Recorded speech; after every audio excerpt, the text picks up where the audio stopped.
It is a beautiful day here in Zone 7B. Oh my goodness, it's like 11:30 in the morning and we're already right at 70 degrees. We jumped from cold to the hot really quick here. And guess what? My last frost date is tomorrow. So I am hardening off my seedlings. What is hardening off the seedlings? But before we get started, if you are new to the channel, welcome, welcome, welcome. Thank you so much for stopping by. Take a second to subscribe to the channel. Turn on that notification bell so you won't miss anything. Okay, so hardening off the seedlings. It's what we need to do. We're growing our seeds. We started our seeds indoors. Now we need to bring them outside. I'm sure a lot of us, me included, have tried years before to just say, grow them inside, start them inside, and then boom, bring them on outside and put them in and let them grow. And we lose them, or at least we lose some, or I lost some. And if you're anything like me, you probably lost some too. It's important that you harden off your seedlings. So what exactly is that? What does that mean? It means acclimate them to the outside weather. There's wind, there's rain, and most importantly, there is sun. And it doesn't matter what type of grow lights you have, how strong they are, how warm they get, it doesn't matter how bright they are. It does not matter. It is different than the actual sunlight. And if you bring your seedlings just directly out, plant them in a nice sunny spot, the sun is probably going to burn them. And this helps to cause them to go ahead and die on us. So we need to now, even when you harden off your seedlings, there's a good chance you still might lose one or two, because sometimes just in the transplant process alone, you're going to lose some. It's inevitable. We pray we don't lose any. We're blessed when we don't lose any. But if it happens, don't beat yourself up. It just happens. Some plants just don't like to be transplanted no matter what. And one thing I like to do, especially for the plants I want the most, I am not one that really loves to start my seedlings inside. It's like a necessary evil to me. But what I do like is direct sowing. So for every seedling that I have that I really, really want, I will direct sow. When I transplant my seedlings outside into their containers, into their final home, I will also direct sow a seed or two.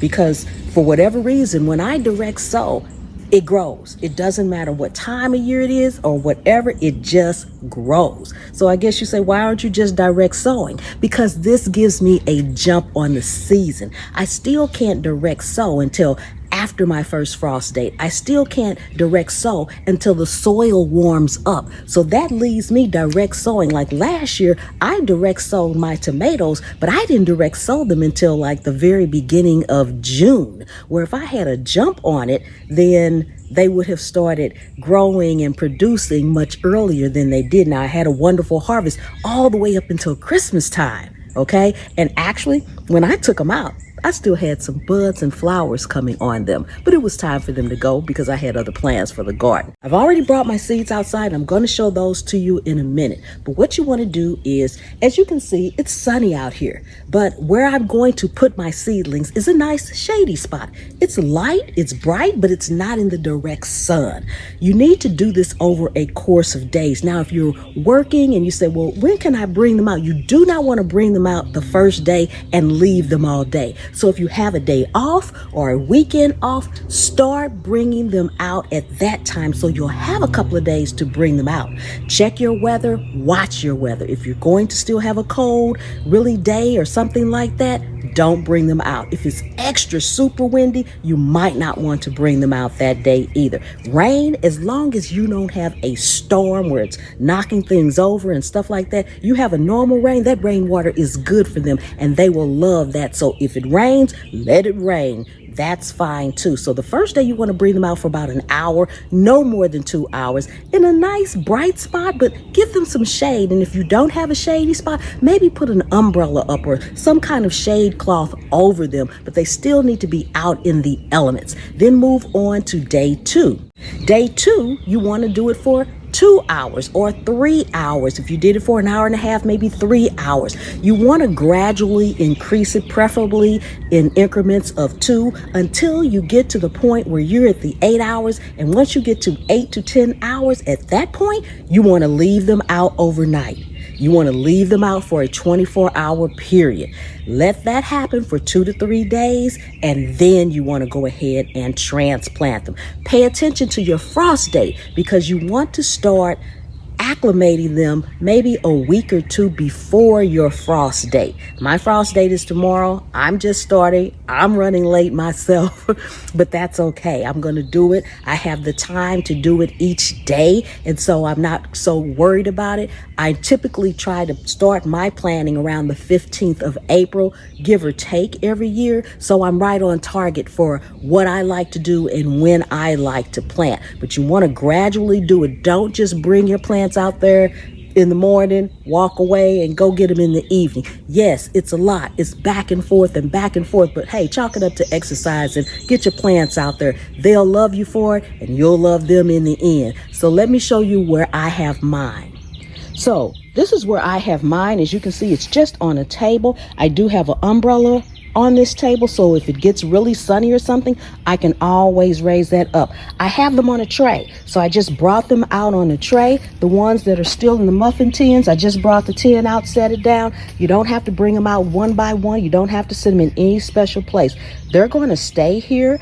I'm going to leave them here because it's not direct sun, and it is a nice day out here, and it's not too hot. I'm going to leave these out here for probably about an hour and a half. This is day 1 for me. You can kind of tell when your plants get acclimated as well. This particular one, the leaves on it, they're kind of thick. But if you look at some of the other ones like this, both of these are the same plants. Can you tell the difference that this is much thinner? If you can't see it, you can surely feel it. It's much thinner than this one over here. This one has a thicker leaf to it.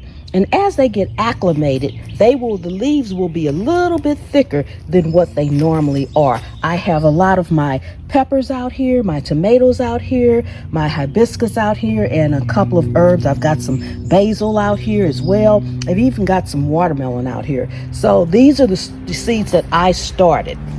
And as I mentioned, I like to direct sow. So all of my herbs are going to go in this bed right here. I've got some parsley right here, and I'm going to, let me see if you can see that.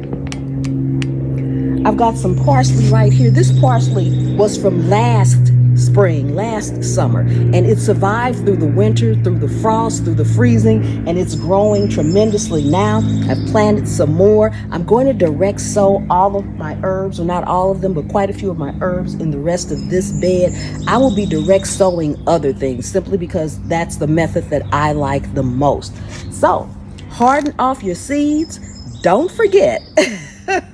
Don't take them out and leave them. It's a back and forth motion, but you will be very, very thankful at the end of the day.